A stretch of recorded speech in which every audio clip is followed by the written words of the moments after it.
Hai, pastikan sebelum mulai menikmati cerita misteri kali ini, tekan subscribe dan aktifkan tanda lonceng. Terima kasih. Kejadian ini terjadi sekitar tahun 2018, tepatnya saat aku memutuskan untuk menetap di Jogja. Kala itu, aku diminta untuk menggantikan teman yang ingin resign dari pekerjaannya. Tanpa pikir panjang dan memang karena sesuai dengan keahlianku, aku mengiyakan saja tawaran itu. Tak lama menunggu, pada minggu kedua, aku resmi bekerja pada instansi tersebut. Hari pertama bekerja, aku sudah langsung mendapat kejutan dari pihak HRD. Kantorku terletak di sebelah jalan raya, tepat depan bangunan utama instansi itu. Kalian mungkin tidak akan percaya jika aku mengatakan aku menempati seorang diri bangunan yang ternyata sudah tidak digunakan selama 4 tahun lamanya.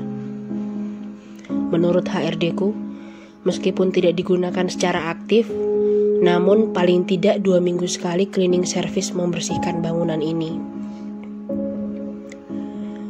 Gerbang utama yang berwarna hitam pekat pun dibuka oleh security. Mari mbak, kita masuk ke dalam. Nanti silahkan saja pilih mau pakai ruangan yang mana. Di dalam bangunan ini ada sekitar 8 ruangan. Karena semuanya masih kosong, jadi cari aja yang sekiranya paling nyaman, HRD ku menjelaskan. Ini saya cuman sendirian berarti di kantor ini pak, aku bertanya. Sementara ini iya mbak, tapi jangan khawatir, 3 minggu lagi akan ada 1 karyawan yang masuk. Akan kami tempatkan juga di gedung ini. Mbak gak takut kan? Tenang aja, nanti security juga sesekali akan ngecek ke sini kok, ucap HRD.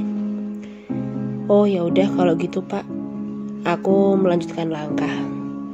Setelah melihat-lihat, aku lalu memutuskan untuk pilih ruangan paling depan, yang menurutku lebih dekat dengan pintu gerbang utama. Dari ruanganku itu ke gerbang kira-kira sekitar 500 meter berjalan kaki. Jujur, ada rasa takut. Namun aku mencoba biasa saja. Masih tersimpan di memoriku saat security membuka gerbang. Bagaimana suara derak besi yang nampak seret saling beradu. Banyaknya daun kering yang gugur dan berserakan. Terus terang aku mengira mungkin sudah hampir 1 bulan bangunan dan seisinya tidak disentuh. Saat akan melangkahkan kaki masuk ke dalam bangunan gedung tersebut, aku berdoa dalam hati.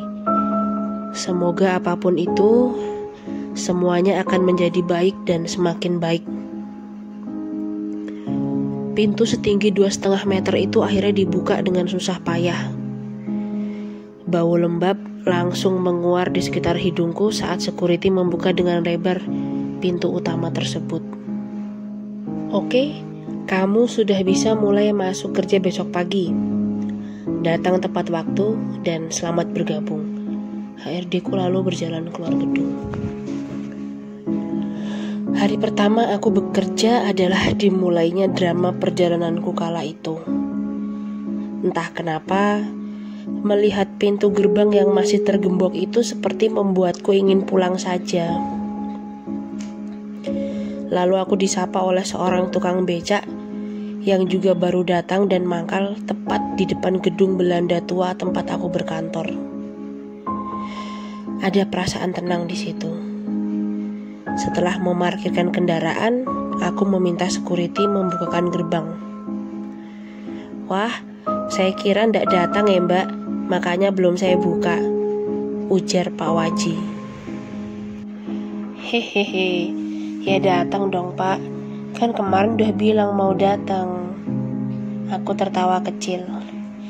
Ya soalnya dulu juga ada beberapa orang yang bilang mau datang bekerja di sini, tapi ndak datang lagi. Setelah tahu kantornya di gedung ini, makanya yang sebelum mbak ini ngantornya di gedung utama itu, Pak Waji menimpali. Mbak, di sini ada noni-noni Belanda loh, yang suka meruhi. Nanti kalau takut pintunya dibuka aja lebar-lebar, ben semilir anginnya masuk. Wong kadang-kadang kalau nyalakan AC suka dimatiin loh AC-nya. Kadang remote-nya ya suka hilang, Pak Waji menambahkan. Setelah Pak Waji kembali ke posnya, aku memberanikan diri melangkah maju menuju pintu utama. Ya, mulai hari itu kunci pintu utama sudah resmi diserahkan kepadaku, sehingga tiap hari aku sendirilah yang harus membuka dan menutup pintu itu. Permisi, dalam hati aku berucap. Aku lalu masuk dan duduk pada tempat yang sudah disediakan. Kalau kuperkirakan, ruanganku ini berukuran 6 x 6 meter. Tergolong sangat besar jika hanya ada aku, kursi, dan meja kerja. Dan ruangan yang kupilih itu adalah ruangan yang paling kecil di dalam gedung. Aku merasakan semua aktivitasku pasti menggema, mulai dari membuka map, menggeser kursi, berdehem, hingga saat aku bernapas, semuanya menggema. Namun tanpa sebab yang jelas, aku mulai menyukai suasana kantorku ini. Aku mulai berjalan-jalan ke sana kemari, melihat-lihat setiap ruangan, dan mulai kerap duduk di dekat bangku kolam belakang. Rasanya sangat nyaman dan tenang. Apalagi dengan pekerjaanku sebagai seorang konselor, aku hanya bertugas menunggu jika ada klien datang. Ditambah, pada saat pertama aku bekerja, instansiku sedang dalam posisi meliburkan siswa-siswi. Kontras, waktuku lebih banyak luang. Siang itu kira-kira 2 minggu sejak aku bekerja, aku tiba-tiba merasa sangat ngantuk, tak tertahan. Semilir angin yang terus-menerus masuk melalui ventilasi membuatku mulai memejamkan mata. Mungkin saat itu aku tertidur. Dalam tidur aku merasa bermimpi, melihat mbok-mbok mengenakan kebaya dan jarik, menyapu rumah ke sana kemari, memasuki setiap ruangan satu demi satu. Raut wajahnya yang sangat sepuh itu aku perkirakan berusia 85 tahun. Meskipun sudah bongkok dan nampak sangat lelah, namun sosok itu sangat prigel dalam bekerja, sangat cekatan dan teliti. Aku mencoba menyapanya beberapa kali. "Mbok, permisi," ucapku. Namun sebanyak aku menyapa, sebanyak itu pula aku diacuhkan. Aku yang kebingungan tiba-tiba mendengar obrolan beberapa orang di belakang. Aku sangat terkejut. Kenapa ada keluarga Belanda di dalam kantorku? Aku bingung dan semakin bingung. Mereka semua beraktivitas seperti layaknya kehidupan sehari-hari. Anak berlarian, remaja membaca buku, dan suami istri yang sedang mengobrol. Aku merasa menjadi sangat asing. Rasa takut tiba-tiba menyerang. Aku bingung, bagaimana ini? Aku bahkan tidak bisa melihat kendaraanku terparkir di halaman gedung. Semakin aku ingin keluar, aku semakin masuk ke dalam ruangan-ruangan yang sangat asing bagiku. Di dalam mimpi, aku mulai berteriak minta tolong. Namun semua orang yang ada di situ mengacuhkanku. Hingga tanpa sadar, aku bisa membuka mata dari tidur dan terbatuk-batuk dengan kuat. Rasanya tubuhku sakit semua. Dengan cepat aku meminum air dari botol minumku. Keringat dingin sudah membasahi seluruh tubuh. Aku kembali dikejutkan saat melihat mbok dalam tidurku menyapu ruangan kosong di samping ruanganku. Aku lalu berkemas pulang. Sesampainya di kos, aku lalu menyalakan AC, TV, dan bergegas mandi. Saat itu aku sangat ketakutan. Aku menyalakan semua peralatan elektronik agar aku merasa lebih aman dan tenang. Selesai mandi, tepatnya menjelang maghrib, sekitar pukul 17.30 waktu Indonesia Barat, tubuhku demam. Aku mulai merasa tidak enak badan. Malamnya aku menggigil. Sejak hari itu, aku tidak dapat berangkat ke kantor hingga 3 hari ke depan.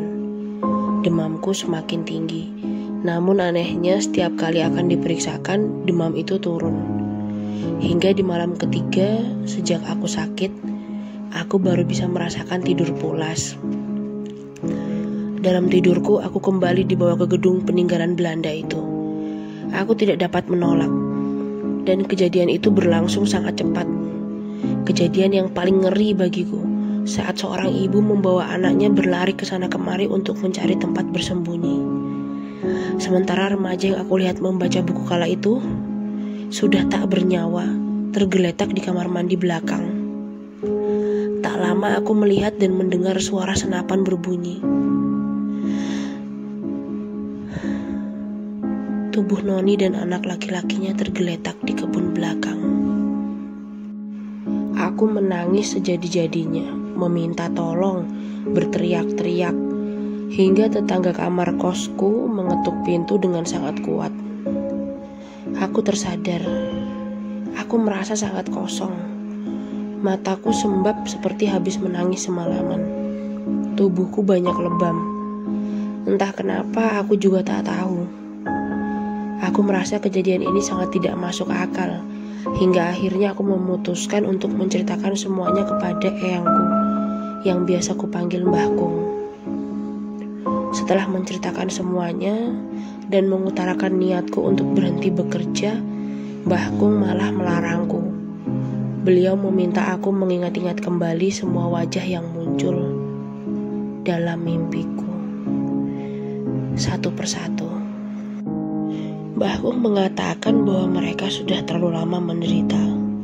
Dengan doa yang tulus ikhlas, mereka semua semoga bisa selesai dan segera menemukan jalan pulang. Tepat di hari keempat, aku masuk kembali untuk bekerja.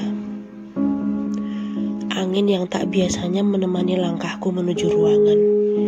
Bulu kuduku merinding. Namun sampai masuk ke ruangan kerjaku, sama sekali tidak terjadi apa-apa. Mbah Kung lalu memintaku berdoa tepat di teras rumah, menghadap ke dalam rumah. Sembari melakukan video call dengan Mbah Kung, aku merasakan aliran udara yang menjadi sangat sejuk. Banyak burung dan kupu-kupu berterbangan di sekitar tubuhku. Setelah aku dan Mbah Kung selesai berdoa, samar-samar aku melihat Noni Belanda tersebut seperti kabut pada kaca pintu pembatas ruanganku dan ruangan kosong itu. Bukannya aku sok berani, namun aku sama sekali tidak merasakan apa-apa saat kemunculannya. Ia nampak tersenyum sembari menundukkan sedikit kepalanya. Aku yang hanya terdiam, tidak bisa berbuat apa-apa, hingga sosok tersebut menghilang. Baik, terima kasih karena sudah membaca dan mendengarkan kisah misteri pada sesi kali ini ya. Di lain kesempatan, saya akan membagi dan menceritakan hal-hal lain yang masih saya alami selama bekerja di sana. Terima kasih juga untuk kalian yang sudah selalu mendukung channel ini dengan menekan tombol subscribe. Sampai jumpa pada kisah misteri selanjutnya.